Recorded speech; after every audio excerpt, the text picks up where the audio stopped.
Forced to work from home by your employer? Laid off or feeling depressed at home? Do you want to make money working from anywhere? We'll show you how to do it from your couch. It's time for another episode of the Work From Home Show. Coming to you from their homes in Austin, Texas and Tampa, Florida, here are your hosts, Adam and Naresh. Hey everybody, welcome to the Work From Home Show. Shout out to all our homies, homeboys, homegirls, home trans, all the work from homers out there. I'm Naresh. Today we have Eric Blehm on the show. He is the #1 New York Times bestselling author of Fearless, The Undaunted Courage and Ultimate Sacrifice of Navy SEAL Team 6 Operator Adam Brown, as well as the other book, The Only Thing Worth Dying For, How 11 Green Berets Fought for a New Afghanistan. Also the book, The Last Season, and the book Legend, a harrowing story from the Vietnam War of one Green Beret's heroic mission to rescue a special forces team caught behind enemy lines. And the new book, The Darkest White, a mountain legend and the avalanche that took him. Eric Blehm, thank you so much for joining us on the Work From Home Show. Hey, thanks for having me. It's a pleasure to have you on. You are a prolific writer and you've done really well. Like I said, multiple New York Times bestselling books. Let's start at the beginning. How did you get started writing books? Tell us about your journey from child to writing your first book. Not even your first New York Times bestselling book, but just your first book. Yeah. It's in a nutshell. First of all, my mom passed away from cancer when I was 17 years old. And one of the last things that she said to me, literally, on her deathbed, maybe a couple of weeks before she passed away was, if there's anything in life that you want to do it now, because you never know about tomorrow. And really, coming from your mom in that situation just was very profound for me at the time. And believe it or not, this would have been back in 1986. And all I wanted to do in life was be a professional snowboarder. And at that point, I after a year of junior college, I moved to Breckenridge, Colorado. And I was on a ski lift one day speaking with a tourist who I thought was a tourist, but it was actually a freelance writer that was, or actually a staff writer for a newspaper doing a travel story on Breckenridge. And as we rode the chairlift together, I found out that what he was doing, he was writing an article. He got free lift tickets for 7 days at the mountain, was put up in a hotel, and was writing a story. And I thought, what a scam. That's amazing. What did you major in college? And he said journalism. So fast forward to a couple years later, and I was injured. I was actually sponsored and competing in snowboarding in the very early days of the sport. And I blew my knee out and thought, I really wanted to be in this world of snowboarding, but how could I do that? I thought I could work for the snowboarding magazines. And so I went back to school. I majored in journalism, and that was what I did. As far as like that love of words and story, I think it also was related to my mom because she fought cancer for about 4 years. And back then, no cell phones. I always had a book with me to escape, snowboarding magazines, surfing magazines.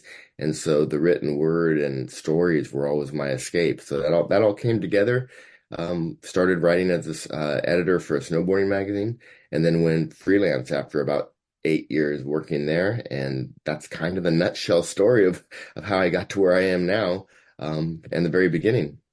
Well, you said that you were a reporter and you worked as a journalist for magazines and publishers, but how did you actually get into focusing in on such niche topics like the Vietnam War, for example, and writing full-blown books about them? Yeah, my first book was the Last Season, which was the story of a backcountry ranger who went missing in the high Sierras. So it's more, I started with these adventure stories, but after 9/11 happened, there was this surge of patriotism in the country. I had never served in the military or served my country in any way. And I just thought, what's your part in all this? And I thought to stay out of it politically, pretty moderate family, I thought, let's tell the story like they happened. And I had always loved military history and history as part of these books that I read as a kid. I think the first book on the military I ever read was Battle of Midway, which would have been World War II. And we also had a neighbor who was a Vietnam veteran. And so I got to hear some of his stories. And so after 9/11, I just thought, what's my part in all this? And I figured I could tell the stories.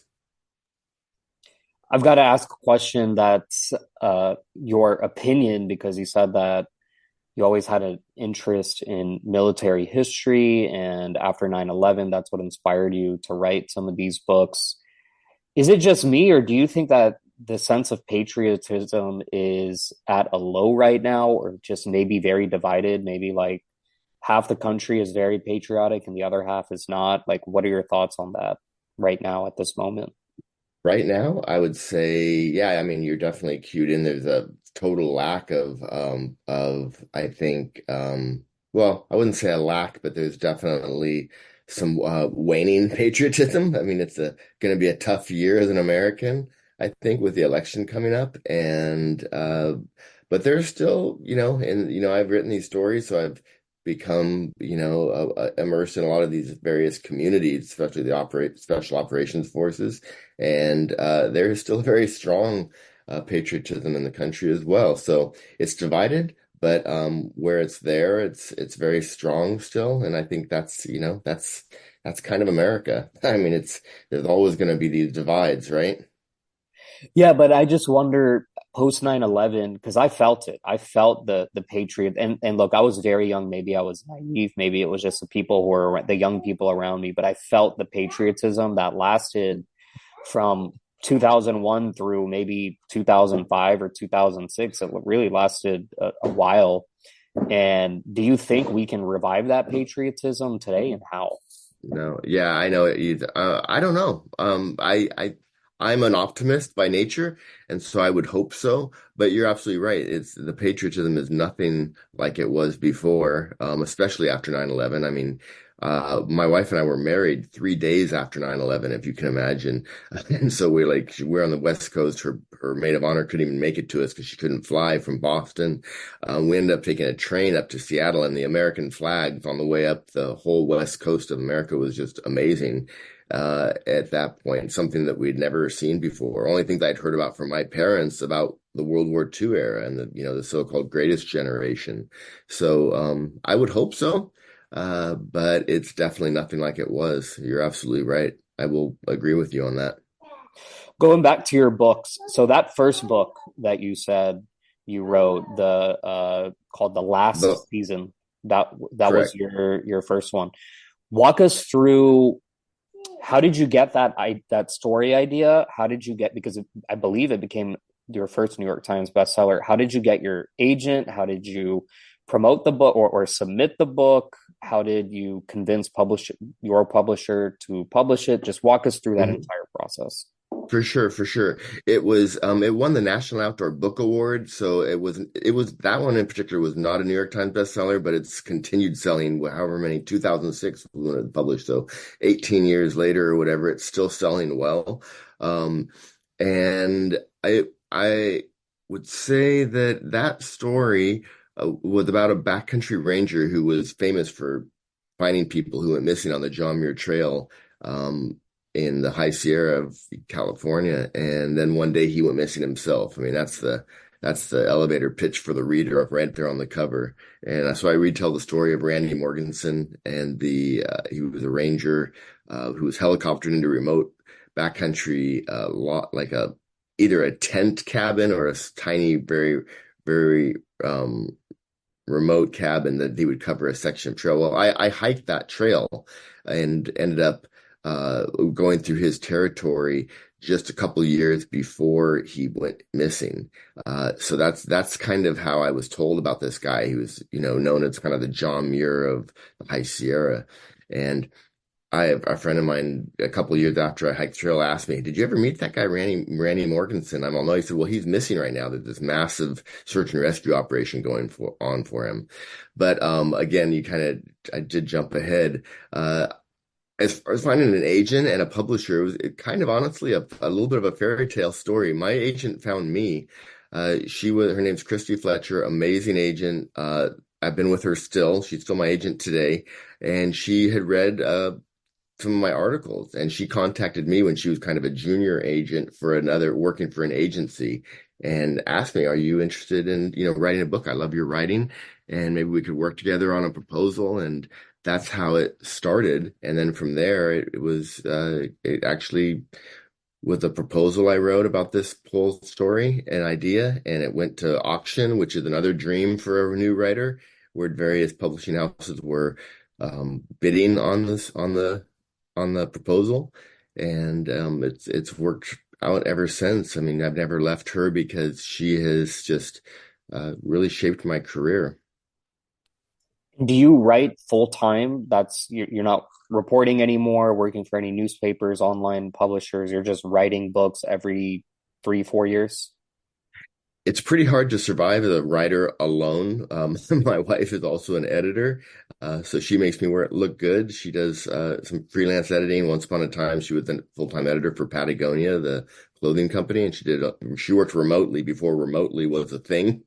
But we do every several years, 5 years or so, we'll live in a house for many years, and we'll actually then turn around and sell it, fix another house up. So a little bit of real estate on the side has been able to sustain us. But other than that, it's strictly the book writing, and again, a little bit of kind of get a house that needs fixing up, live in it for many years, and sell it. We've done that 3 times. But other than that, I have sustained myself after working for the magazine. I haven't worked for anybody else, and only written books and an occasional feature for magazines since December of 1997. And you're located where? In North County, San Diego. And are you traveling for your book writing? Like, do you get inspiration from visiting places and writing, or are you doing it all remotely? What's your process like? Oh, I definitely travel. I will interview people when I can face to face. Nowadays, either via phone, but also, like my newest story about snowboarder Craig Kelly that's just came out. I worked in that world. That was the world I lived in for many years. I've kind of circled back to that. So I definitely still do that as well. Snowboarding and surfing. I love the high Sierra, hiking. I have a family as well. So it's not as much as I used to by any means. And when you travel, is your publisher picking up the cost of the expenses, or do you have to pay out of pocket? Well, you get an advance, and I'm fortunate enough. I've had some, and also I've had my book, my all like 3 of my books have been optioned for film, and so that's helped out as well. And none of them have made it into the big screen yet, because that's a pretty difficult process. But you get an advance, and yeah, that's how it works. Once you get an advance, you pay for everything yourself. Well, that was going to be my next topic, and that is your books seem like they're ripe for film or made for TV or TV series, limited series. And you said you've had 3. When was the first one that you auctioned off, and do you expect any to make it? The first one would have been the last season, and I kind of was really drawn to a more of an independent producer who just was really passionate about the project, and so I went ahead and trusted them versus a larger studio. It didn't work out, but when you get a book optioned, uh, I don't know if your guests understand what that means, but literally, they basically kind of rent out your intellectual property for anywhere from 12 months to 2 years, and they try and develop it and get financing to make a movie. Sometimes it's a big studio, sometimes it's individual financiers, but they try and make it happen. That one, it didn't happen. It was a smaller option, but then along the way, with Fearless and The Only Thing Worth Dying For, Legend just recently got optioned. I can't say who because we haven't signed all the paperwork yet, but the deal is kind of verbally done. But Fearless is the closest. It's been with MG. It was with MGM for 2 18-month periods. It was with Relativity Media for a while, and it's currently with Lionsgate. And let's just say all the elements are there to make it happen. And every time that when they option it, it's a fairly significant amount of money, not a lot, but the real paycheck comes when the movie's made, when they begin principal photography. That's when you get paid. Well, last season was your first book, and so that was the first book that was auctioned, Yeah. and you weren't able to like re-auction it because I'm sure the 2 years expired. Oh yeah, it just hasn't happened yet. It's a really tough book to, I think, adapt to film, and it's just we haven't found the right team yet. No one's had a lot of people come and approach me, and it hasn't been enough for me to basically trust them with it after that first experience. So I'm just waiting. I've kind of learned over time that if someone has some skin in the game, they're more apt to try and push through and make it happen. And I haven't had that yet, so I figured I'd rather keep it in my back pocket to wait for the right group than to option it for something that I considered, not enough to show that they'll make it happen. Well, Eric Blehm, your books are all over Amazon, number one best-selling author, multiple New York Times best-selling author. Just type in Eric Blehm, Blehm, that's Blehm, into Amazon. You can find all his books there, including his newest book, The Darkest White, A Mountain Legend in the Avalanche That Took Him. His website is ericblehm.com, and there's also Fearless Navy SEAL.com, fearlessnavyseal.com. Eric, any final thoughts you want to share with our listeners or anything else you want to promote? No, I mean the Darkest White is the current one that just came out. It became a Canadian bestseller because it does take place in the mountains of Canada, and it's the Selkirk Mountains. So that's the one that's getting all the buzz right now. But I will just say for, the topic of your podcast, just, if you have people out there that are doing this and want to write themselves, don't be afraid. What we didn't mention with all of the rejection slips I got along the way, stay persistent, follow your heart, and, hard work does pay off. Well, let's quickly talk about the rejection slips because we did talk about that first book. Were the rejection slips for that first book? Because I'm assuming once that first book was published, you had your agent, you were on cruise control after that. Well, that was the book. I'm talking about overall as a career. I definitely pitched lots of magazine articles along the way when I was freelance writing. And after let me see, which three books I spent almost 10 months working on a proposal on a topic that I won't talk about because I think I'm going to circle back to it. But yeah, here I was a New York Times bestselling author and thinking that I had what I considered a great idea, what my agent thought was a great idea. It just the timing wasn't right for publishing, and so it wasn't necessarily a rejection slip, but several you know several publishers just said the time is not right for this, and we just don't see getting behind this particular project. And so it happens to, in a cliche, it happens to the best of us. But as far as features along the way, the dozens of rejection slips, and that's how I built my way up to writing books. So since that first book, yeah, it's been really good, but not without, really looking at each individual topic. And I spend anywhere from 6 months to a year just writing a proposal, which is almost a small book in itself. So it's, it is a little bit of a risk, but it's, once you get a reputation and you can tell a publisher or they can trust that you're going to get the work done, you have a better chance. But there still are situations where it might not work out. Eric Blehm, thanks once again for joining us on the Work From Home Show. To all our listeners, check us out at workfromhomeshow.com. Get on our mailing list there. Follow us on social media, X, Facebook. If you have any questions, reach out. hello@workfromhomeshow.com. That's hello@workfromhomeshow.com. Leave us a review on iTunes, TuneIn, Stitcher, whatever podcasting platform you use. And until next week, keep on working from home.